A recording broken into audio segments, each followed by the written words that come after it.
자, 여러분 안녕하세요. 꿀벌 스토리입니다. 오늘 7월 19일부터 7월 23일까지 주간 코스닥 주요 공시를 알아보는 시간 갖도록 하겠습니다. 공시 속에 답이 있다라는 표로 제가 매주 하고 있었는데 저번 주는 좀 빼먹었어요. 출처는 대한민국 기업정보의 창 다트 사이트에서 가져왔습니다. 최대 주주 변경 공시, 큐브앤컴퍼니와 비보존 헬스케어가 최대 주주가 변경되었습니다. 큐브앤컴퍼니는 큐브파트너스 1호 외에서 주식회사 한창으로 변경이 됐고요. 최대 주주 지분이 그렇게 높진 않은 것 같아요. 7.56%를 가지고 있습니다. 변경의 목적은 재무 안정 그리고 경영 정상화를 위한 3자 배정 유상 증자에 따른 변경이라고 합니다. 비보존 헬스케어는 볼티아 외에 몇 사람에서 비보존 외로 변경이 되었습니다. 17.76%에서 17.57%. 결국은 이두영 거예요. 볼티아도 그렇고 비보존 것도 그렇고. 상호 변경 안내입니다. 스타모빌리티가 앞으로는 이제 참존 글로벌이라는 회사로 새로 탈바꿈한다고 합니다. 경영 목적 및 전략에 따른 상호 변경이라고 하네요. 주주총회 소집 공고가 있습니다. 대한그린파워는 사업 목적을 추가를 했는데요. LNG 발전 설비 관련 부품부터 여러가지 사업 목적이 추가되고 그리고 무역업까지도 이렇게 한다고 하네요. RS라는 회사는 사업 목적 추가를 하는데 엄청 여러가지를 또 추가를 해요. 유전자, 의료용품, 의료 지원, 반도체 가스 제조, 그리고 도소매업, 그리고 무역업까지 여러 개를 추가를 합니다. 최대 주주 변경 공시가 또 있습니다. EV 첨단 소재죠. 제가 관심 종목 3번에 지금 놓고 보고 있는 종목이에요. 관심 종목 3번, 1번, 2번 다 목적이 다르다고 했죠.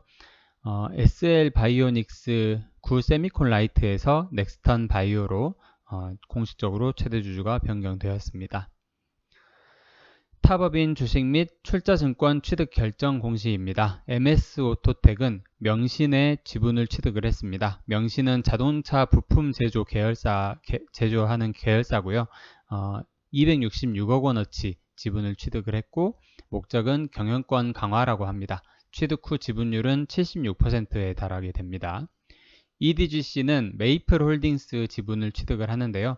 투자 목적 회사라고 하네요. 250억 원어치 지분을 취득을 하고 50%의 지분을 확보하게 됩니다. 취득 목적은 헬스케어, 해외 기반 시설 확충이 목적이라고 하네요. 모베이스의 경우에는 모베이스 전자, 자동차 부품 제조업을 하는 회사인데 지분을 190억 원에 취득을 합니다. 운영자금 지원이 목적이라고 하고 취득 후 지분율은 48.57%라고 하네요. 계속해서 보시겠습니다. 피플바이오는 두 개의 회사의 지분을 취득을 하는데요. 제이어스라는 회사는 의료기기 제조업이고 30억 원에 취득을 하고요.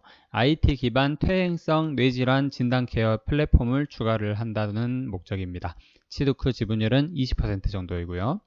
뉴로바이오넷은 퇴행성 뇌질환 치료제 연구하는 회사인데 100억 원에 취득을 하고요. 취득 후 지분율은 100%입니다. 퇴행성 뇌질환 신약 개발 목적이라고 합니다. 피플바이오. 주식회사 다날 많이 알고 계시는 회사죠. 만나코퍼레이션 업체를 350억 원에 취득을 합니다. 배달 대행하는 업체라고 되어 있더라고요.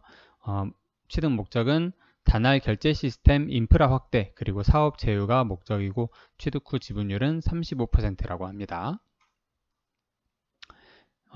계속 나옵니다. 이번에는 양수 결정인데요. 아미코제는 비피도 건강기능식품 회사죠. 비피도 회사를 600억 원의 양수를 받게 됩니다. 신규 사업 진출을 통한 사업 다각화 그리고 수익의 다변화가 목적이고 첫 번째 목적이고 두 번째 목적은 기존 사업과의 연계를 통한 시너지 창출 그리고 사업 경쟁력 확보가 목적이라고 합니다.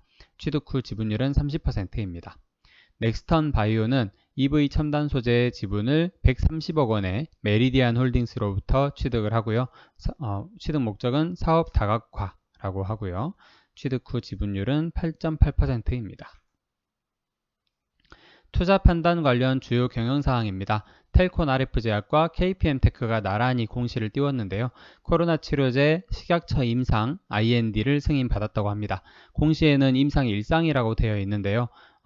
이 임상을 연구를 새롭게 하는 임상이 아니라 이 임상을 통해서 한국인에 대한 안전성을 검증하는 거고, 미국 EUA 신청이 들어간 상태인데 EUA 승인을 받게 되면 국내에 바로 수입 허가를 신청할 예정이라고 합니다. 우리나라 사람들에 대해서 어느 정도 안정성이 입증을 받기 위한 임상이라고 생각하시면 돼요. 셀리드는 코로나 백신 식약처 임상 IND 변경 승인을 받았다고 공시가 되었습니다. 별다른 내용은 아닌 것 같아요. 2A상을 1상으로 변경했다는 공시입니다. 이번 주 주간 주요 공시를 알아봤는데요. 전환사채 전환가액 조정 공시도 상당히 많고, 그리고 뭐 소송 관련된 공시가 많더라고요. 좀 지저분하더라고요, 이번 주는. 그리고 주요하게 좀 주목해 볼 만한 공시들을 제가 추려왔다고 생각하시면 될 것 같습니다. 자, 이상으로 7월 19일부터 7월 23일까지 코스닥 시장 주요 공시에 대해 알아보는 시간이었습니다. 돈 많이 버십시오.